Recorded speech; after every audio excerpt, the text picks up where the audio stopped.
ฮัลโหลไฮวันนี้เราจะไปใส่จอกอันโกจงอันคงจอกอันโกอันคงบิสิกับมาได้สุดจงอันคงวันนี้เราจะไปอีกครอนช์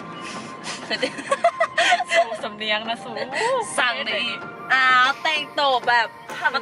แต่งตัวแบบมาตลอดจนเลยนะสูแต่บอกว่าสำเนียงบริติชนิดนึงเนาะอ๋ออันนี้เลยอันนี้เลยใส่โฟใส่เป็นตาขับรถใส่ขับรถเดี๋ยวแบบตอนท้ายห้องกับแกออ เดี๋ยวจะใส่โฟให้เบอร์เดี๋ยวจะใส่โฟให้เบอร์ทุกคนต้องหมั่นไส้หมดเลยคนกระซังหน้ากูลายอยู่เลยถามโอเคป่ะกระเป๋าสดโอเคบอกเลย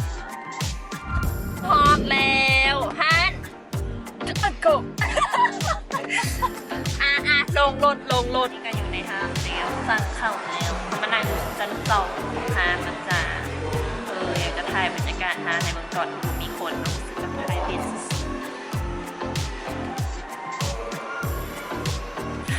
เชียวแต่งหน้าให้ได้หนิงานบอกคนตาจับก็มาถ่ายอินเกนี่เลยจ้าคนตานี่จ้า Star Eyelash เบอร์ที่301จะเนรมิตเรื่องคนตาถามมาซื้อบอกกับบอเนาะ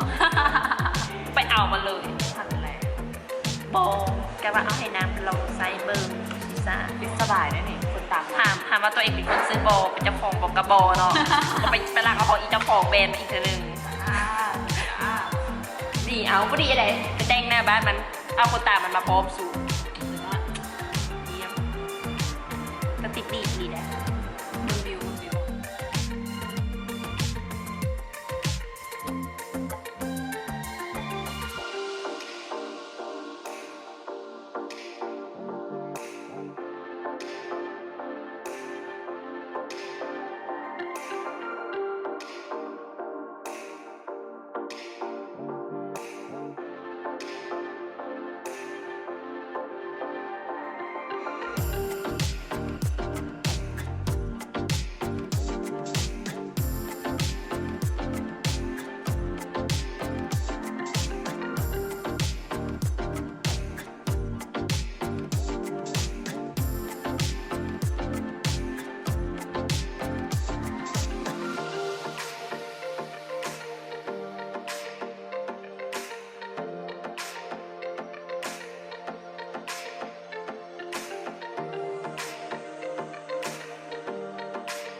มาแล้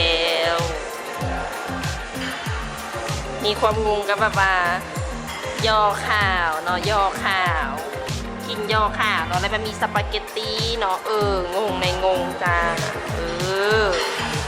ของเกาะของกินโดนนี่เนาะและจังสิกินเป็นประเพณีกันไปประเพณี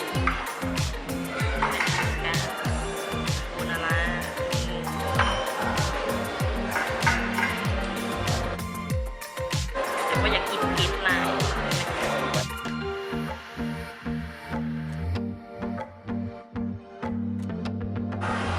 ที่จริงห้านนี้เขาเจ้าขึ้นซื้อเรื่องแบบว่าดูนัดเต้พี่น้องแต่ว่ามาพร้อมนี้บอกกินเนาะเพราะว่าจิบคอส่วนเซินบอกว่ายันตุยแล้วค่ะส่วนนี่คือจิบคอจ้าทานน้องมะนาว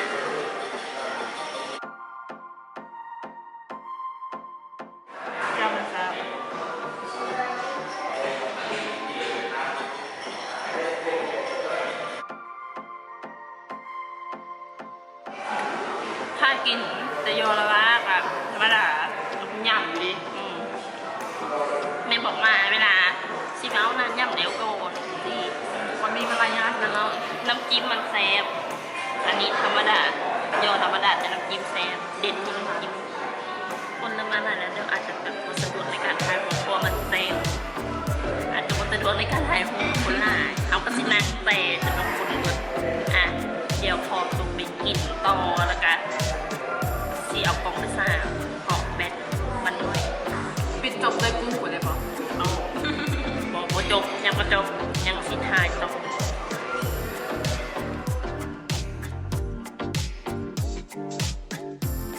ฝนตกจ้า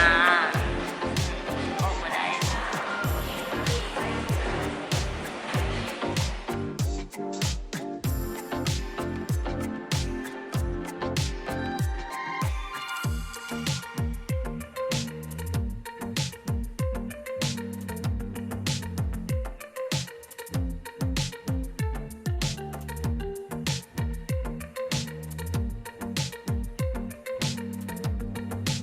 เขาจะไปก่อนเพราะสิไปแถวท่าดำไปรอคลายหอบคลายคู่เอียงสิแสงกาอยากแบบว่านะเด็ดเฮเด็ดอกเฮคือนั่นแหละ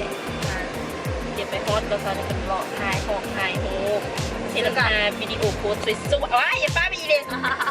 เห็นวิดีโอโพสสวยๆเอาเจอกันเอามืออาร์ตเลนจ้า1 2 3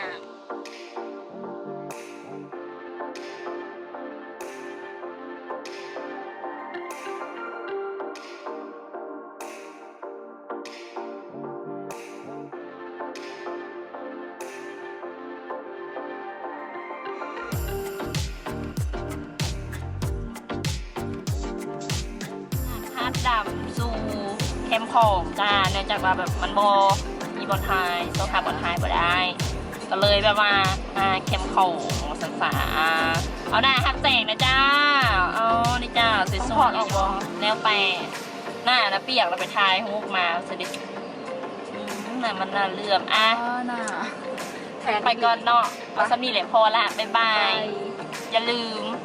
ผู้ใดที่เบิ่งอยู่ Facebook กดไลค์กดแชร์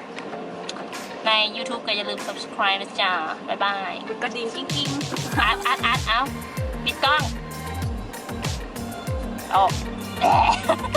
ยังไม่เป็นอ้าวไปแล้วบ๊ายบาย